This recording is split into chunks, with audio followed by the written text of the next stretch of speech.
Next speaker is Lisa Mossberg. It was a pleasure yesterday evening to talk to you. You have the floor, Lisa. Thank you so much, and thank you for inviting us here. It's been a very interesting conference so far.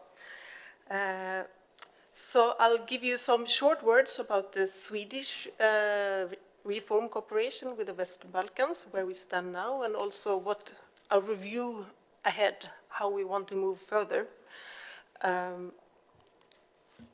We're working through a regional strategy. It includes 9 countries. It's Western Balkan, Eastern Europe, and Turkey. And it includes bilateral cooperation with 9 countries originally, but since fall, Macedonia was moved from the part with only regional cooperation to a bilateral cooperation. So Western Balkan now is Albania, Kosovo, Serbia, Macedonia. All countries but Montenegro only included in regional countries cooperation. The overall aim of this strategy is to contribute to EU integration, and that's not the usual setup for our development cooperation. Normally it's poverty reduction, but we see EU integration as the key vehicle for poverty reduction.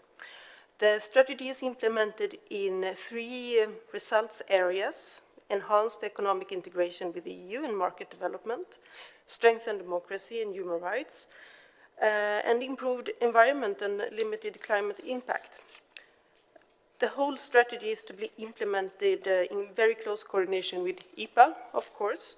We want to ensure complementarity.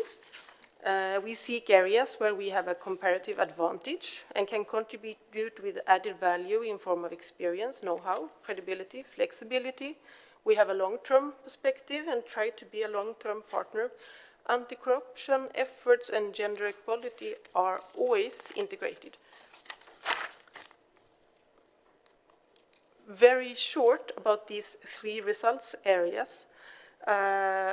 As been previously mentioned here many times, trade is of course key, trade with the EU.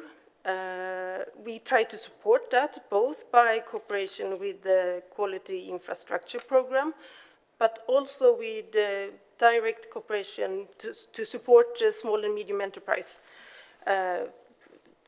capacity building and opportunities. We have good experience, especially from Bosnia and Kosovo in this area. We see, of course, the challenge also mentioned here before that women and youth are often marginalized.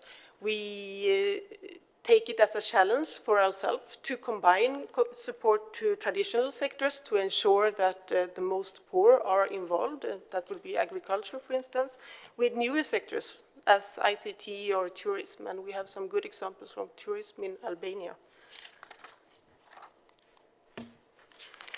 In the area number 2, that is the major area in this strategy, it's 50% of the total budget. We, of course, obviously see the shrinking space for media and civil society, and the obvious focus then on basic human rights. We recognize that the judicial system is key for EU approximation, and the portfolio we have is very broad and differs, of course, from country to country. That's important to adapt to different preconditions, but it covers statistics, decentralization, municipal services, public finance management, and so on. I want to underline here, talking about human rights, that we have to keep the Roma minorities in countries in focus.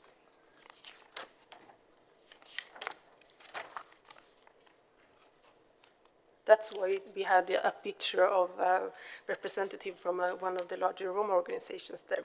Environment is the 3rd area in the strategy. It's not a top priority for our partner countries, but it is one of the top priorities for us. We think it's necessary for the long-term development. This is the area where our programs meet major challenges. It can be reorganization in the ministries and lacking will, but we will endure and continue with investments. And we think that this field is also an opportunity for cooperation with civil society and national authorities.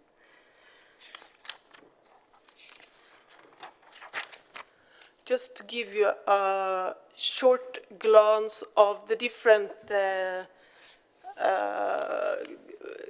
disbursements to different DAC categories. As you can see, multilaterals are still our major recipients, but civil society coming next to it, and public sector institutions third. This is something I will come back to in the end. We work through many different instruments. I'll stay with that. You see, there are many good options. We carried out a midterm review in 2017. It was a really broad exercise, and it's a challenge to look into what we are doing in these 6 Balkan countries and the other countries, and to get a comprehensive understanding on what works, what does not work, what do we need to adjust. We were pleased to conclude that the results are achieved and that the strategy remains relevant. But we also see that while EU integration is the engine that drives the reforms needs to be inclusive. It's been mentioned here before today. Because if it's not inclusive, and if not larger parts of the population see the effects of reforms, we risk the legitimacy of the integration process.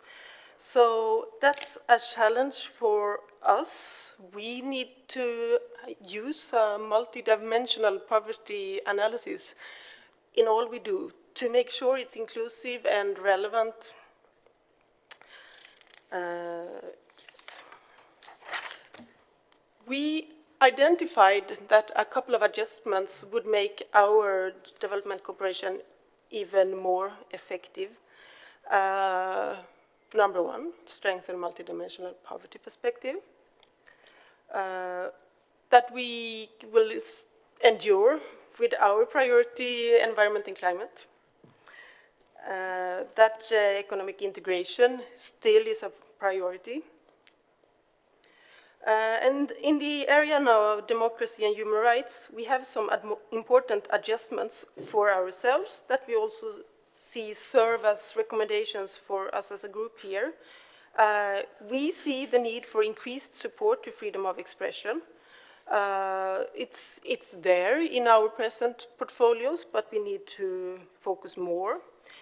We see a need to focus more on reconciliation and conflict prevention. We need to focus more on anti-corruption. We are getting a better standing. We are learning together with partners. But we see that a broad spectrum of interventions are necessary. It's of course integrated in the public finance management, procurement, tax law, state audits. We have a cooperation with the state audit in Kosovo. Reform of the police human resources in Serbia is one important step. And of course, civil society and investigative journalism contributes as well. We also realized during this midterm review that we need to be very careful in selecting partners that carry out cooperation that contributes to EU integration. And that means an adjustment from our side from multilaterals sometimes to local partners and also close cooperation with EU partners. So in conclusion, I hope you have heard me say that we will endure. We still strongly believe in EU enlargement. We have a very broad portfolio with many different kinds of partners and instruments, but there is only one key objective, and that is EU integration. The integration must be inclusive and cover also marginalized groups. We will keep on pushing for more engagement when it comes to environment. We see good integration of, we see good results when gender equality and anti-corruption efforts are integrated in ongoing programs. We also believe there are more opportunities if we offer more core support for civil society organizations to be a long-term, reliable partner. And we think that the interface between CSOs and public administration is an opportunity we can do more within. We are looking to do more on biodiversity, media, anti-corruption, reconciliation and conflict prevention, and youth. I'm very happy to have heard about regional youth programs here today. Thank you. Thank you very much.